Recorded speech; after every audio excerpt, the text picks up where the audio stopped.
On nous pose souvent la question du lien entre les sucres et l'alcool. En fait, pour comprendre ce lien, il faut reprendre l'histoire. Comment fabrique-t-on de l'alcool?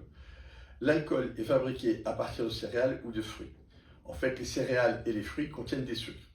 Dans les fruits, par exemple, on peut fabriquer à partir des pommes du calva ou du cidre ou du raisin qui va nous donner du vin, etc.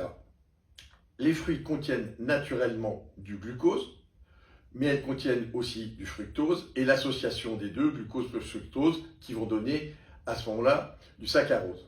On dit régulièrement des fruits qu'ils sont gorgés de sucre. Quand on les ramasse, qu'on les laisse macérer, ou qu'on les écrase un peu et qu'on les laisse macérer, des bactéries permettent alors de transformer ces sucres en alcool.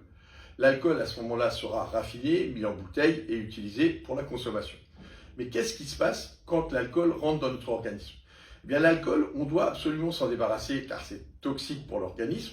On ne le transpire pas, on ne l'urine pas, c'est notre foie qui doit en priorité et en urgence se charger de l'éliminer. Et qu'est-ce que fait le foie pour éliminer l'alcool? Il va devoir utiliser ses enzymes pour le retransformer en sucre et en particulier en glucose. Et là, on a deux cas de figure.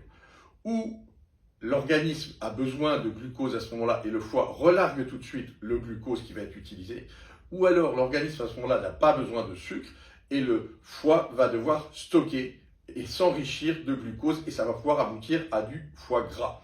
Donc vous voyez bien que, en résumant, on part du sucre pour fabriquer de l'alcool on revient au sucre, donc les deux sont intimement liés et les deux expliquent pourquoi c'est notre foie qui trinque.